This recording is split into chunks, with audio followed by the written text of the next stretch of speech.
Bonjour à tous et bienvenue dans cette nouvelle vidéo. Aujourd'hui, on attaque l'Advent of Code 2024. Donc pour ceux qui ne connaissent pas l'Advent of Code, c'est une série de 25 problèmes tous les jours jusqu'à Noël. Donc chaque jour, il va y avoir un problème qui est découpé en deux parties. Et on va commencer tout de suite avec le premier problème de ce premier jour, la première partie. Donc c'est une histoire de l'historien en chef des elfes qui n'est absent, qui a disparu avant Noël. Et du coup, il faut qu'on le retrouve. Et donc on va faire ces 25 problèmes pour essayer de le retrouver. Le premier problème est assez simple, donc de toute façon les problèmes vont de difficulté croissante généralement jusqu'au 25. Donc le premier problème c'est assez simple, on a deux listes de chiffres formatées de cette façon-là. On va devoir les trier, les deux listes, et ensuite comparer le chiffre de gauche et le chiffre de droite. Donc là par exemple on a 3, 4, 2, 1, 3, 3, donc le premier chiffre le plus petit c'est 1, ici le plus petit c'est 3, et donc la différence entre les deux ça fait 2, et donc du coup on va faire la somme de toutes ces différences-là pour obtenir un résultat. Donc je vais tout de suite commencer avec mon puzzle input, qui vous voyez est un peu plus compliqué que l'exemple, normal. On va créer une fonction static str ici qui va nous return notre input. Donc là c'est tous nos chiffres que l'on doit traiter. Et on va tout de suite commencer le traitement. Alors, on va mettre partie 1. Je vais être un peu rouillé parce que ça fait longtemps que j'ai pas fait de Rust. Mais ça va le faire. Et on va reprendre un petit peu la formule que j'ai fait dans les dernières vidéos. D'ailleurs, je peux vous mettre dans la description les playlists vers les présentes années dans lesquelles je l'ai fait. Donc, on va faire, dans notre fonction main, on appelle notre fonction partie 1. Notre fonction partie 1 va faire le traitement de l'input. Donc, comment on va faire notre traitement de l'input? On va prendre notre input. On va d'abord le trim pour lui enlever les espaces qui peuvent être avant ou après. Et ensuite, on va prendre chacune des lignes. Et pour chacune des lignes, on va faire line.trim. Donc on va enlever également si éventuellement il y a des espaces avant, après la ligne. Et on va les split, on voit qu'il y a 3 espaces entre les chiffres. Donc on va faire un split once par 3 espaces. 3. Et donc normalement, ça devrait nous donner une série de 2 chiffres. Ensuite, une fois qu'on a fait ça, donc là on va se retrouver avec deux chiffres. Et une fois qu'on a fait ça, moi je voudrais avoir deux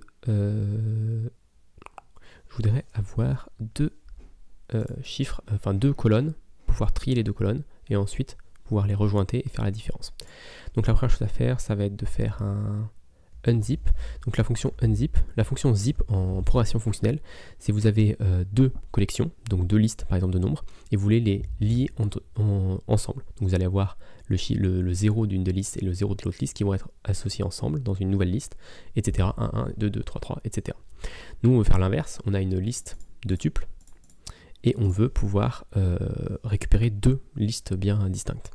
Là, il faut que je fasse un unwrap ici pour récupérer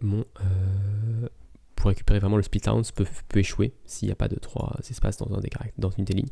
Donc du coup, il faut que je fasse un unwrap pour le séparer pour échouer si vraiment il y a un problème.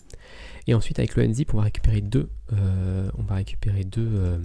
collections. Donc, on va appeler ça left et right.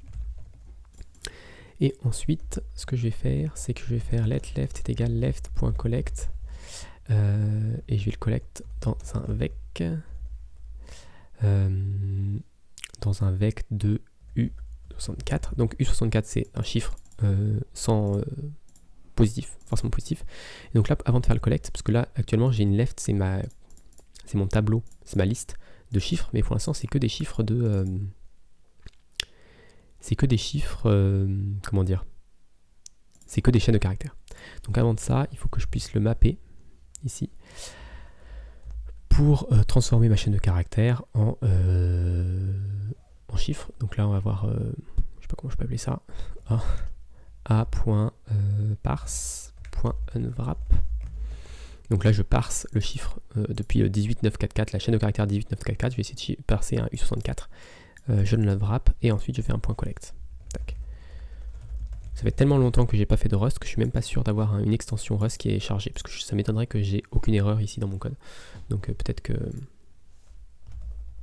déjà rien que les points-virgules manquent. Il faudrait que j'installe ça avant la prochaine vidéo. Donc là normalement j'ai mes 2 colonnes. Et ensuite je vais pouvoir les zip à nouveau. Donc là je peux faire left, iter, zip, right.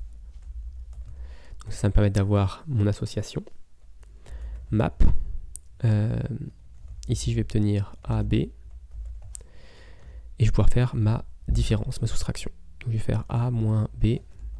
Et on s'en fiche dans quel ordre c'est. On va faire juste la valeur absolue de ça. Et somme. Et let résulte est égal à ça. Et je pense qu'on doit être pas trop mal. Quelque chose comme ça. Et on va voir, je pense que ça va échouer bien sûr. Cargo run bin 01. Bien sûr, on a plein d'erreurs. Donc on va essayer de corriger un peu les erreurs. Donc là, on a oublié un point virgule. Ça, c'est la première. Hop, print. Vous voyez que j'ai... Ça fait longtemps que j'ai pas fait de Rust. Je me rappelle même plus de la fonction qui permet d'afficher. Ok, donc là, on a des erreurs un petit peu plus. Left map. Must be down at this point. This pattern type placeholder. Let left right. Ok, donc là, ici, j'ai... il a besoin de savoir, unzip, il a besoin de savoir en quoi je le déconstruis. Alors, je vais regarder rapidement rust std unzip, voir un petit peu ce que la fonction unzip fait, comment elle fonctionne. Donc là, on a un itérateur, et effectivement, il faut qu'on lui dise que unzip va nous créer vraiment des conteneurs. Donc il faut qu'on lui dise déjà qu'on veut des vecteurs à ce moment-là. Donc unzip, comment je peux l'appeler pour avoir mes left, right, ouais, bah du coup, juste avec les vecteurs comme ça. Ok. Et du coup, le map n'existe pas, du coup, ici on peut faire iter, ce qui est un peu dommage de collecter à nouveau une fois ici et là. Et effectivement, j'ai oublié aussi de sort. Je sais pas comment s'appelle la fonction, mais il y a peut-être une fonction sort.